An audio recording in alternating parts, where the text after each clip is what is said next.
Welcome back. So I'm going to spend just a little bit of time talking about diligence.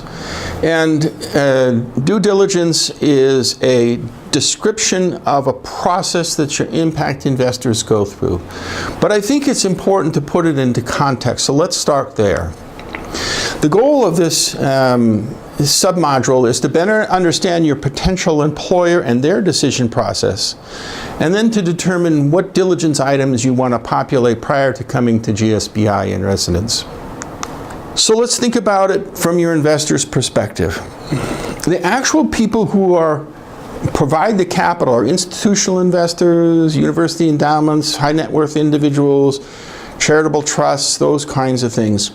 And they have a set of investment priorities, perhaps target sectors or regions, and a set of expected returns. Now, they may be dealing with an external organization who is the management company, who has partners, associates, portfolio managers, lawyers, and those kinds of things. Or it could be a sister organization. So larger foundations will actually have within their own organization a group of people who are managing the investments in the portfolio. But in a vast majority of cases, there are going to be a creation of a general partner who is going to create limited partnerships. So each limited partnership will manage an individual portfolio, which could be anywhere from 10, 20, 30 different social enterprises. The investors themselves become the limited partner, and they put the money into each of the individual partnerships. So it isn't just a complete pool of money that they're drawing from. They're actually managing from a finite amount of money with an expected return and an expected time period that is defined by the partnership agreement. The management company or internal management it becomes the general partner. So they're the ones who's responsible. And they're the ones who make the determinations about the actual investment criteria and the investments that to be made. And the partnerships then also pay fees to the management company and provide and while the management company provides the expertise to manage the portfolio. So again, the partnerships invest in the portfolio companies. They also determine the investment type, the amount, the ownership, perhaps there's investment and preferences and controls. All this criteria is at the discretion of the general partner who then manages the individual limited partnership. And within each partnership, again, they'll have multiple portfolio companies. And as those portfolio companies produce returns, they go back to the limited partnership, who then turns around and has returns that go to the limited partners themselves. In some cases, the management company takes what they call carry. So if I was to have $1,000 returned, the management company may take 20% or 30% of that in terms of carry. So in addition to the fees, they have motivation to be able to maximize the returns. So again, this is the structure of people who are going to be doing this type of investment. And again, it's the original capital owners themselves, alignment with either the internal capabilities that of the general partner or the external money managers who actually do the investing. Now, your investor goes through a process, and at a very high level, it's, are they interested, right? So how do they get interested? Well, the best way is to be referred to them. That is, some trusted individual says, hey, you should look at this particular social enterprise. And in many cases, GSBI is an organization who could help by making a referral.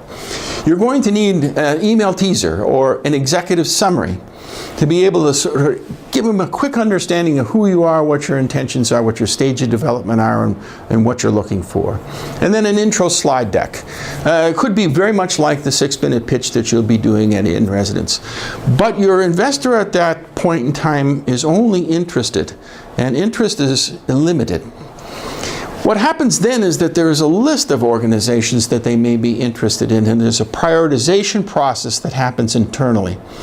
And part of that is that you need to develop a relationship with the associates and the partners within that organization so that there's a growing level of alignment and trust. During this prioritization process, they're almost assuredly going to ask for a detailed business plan and a financial projection. And again, this part of the credibility that you deliver there, the coherence of your plan, the credibility within your projections, the ability to analyze the strengths and weaknesses of your businesses and so on, is very much important. This prioritization process will occur in the mock investor meeting during in residence. The next stage is evaluation. So here, what the impact investor is doing is looking for references. References could be business partners, could be your existing investors, could be your customers, could be other associates in some way, but they're looking for third-party validation that everything that you told them is true. Then they're going to go through and they're going to do sensitivity analysis. So what happens if capital is delayed or market is slow in evolving? What happens if you don't achieve certain milestones? In case they were making the determination of, is the ask, the justifiable ask, amount appropriate? And what level of risk are they subjecting themselves to?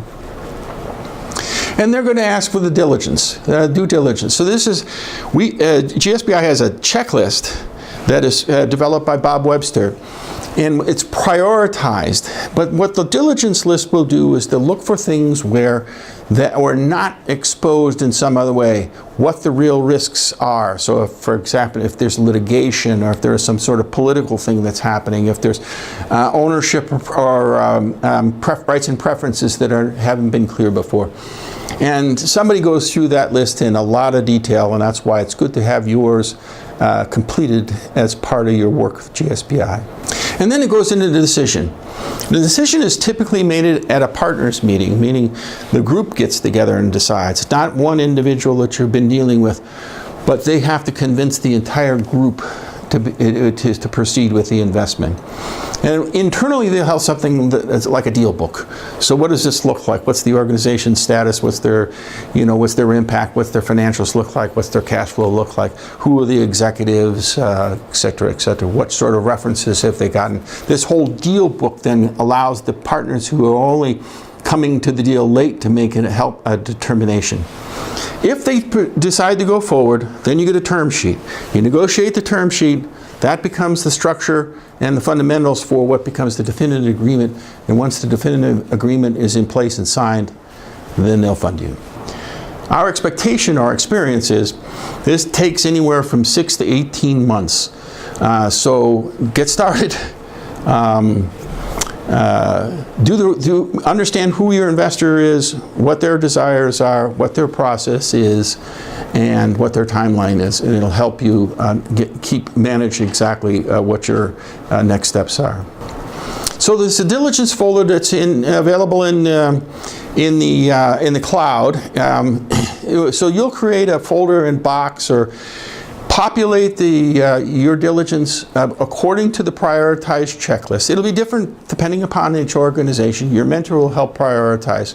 But that needs to be in place prior to coming to in residence and certainly prior to when you're talking to impact investors. So the output, get the cloud storage folder set up that you can work with your investors during in residence and beyond. Populate the folder and go from there. Thanks very much. The next section will be done by Mark Carenti, and we'll look forward to seeing you in August.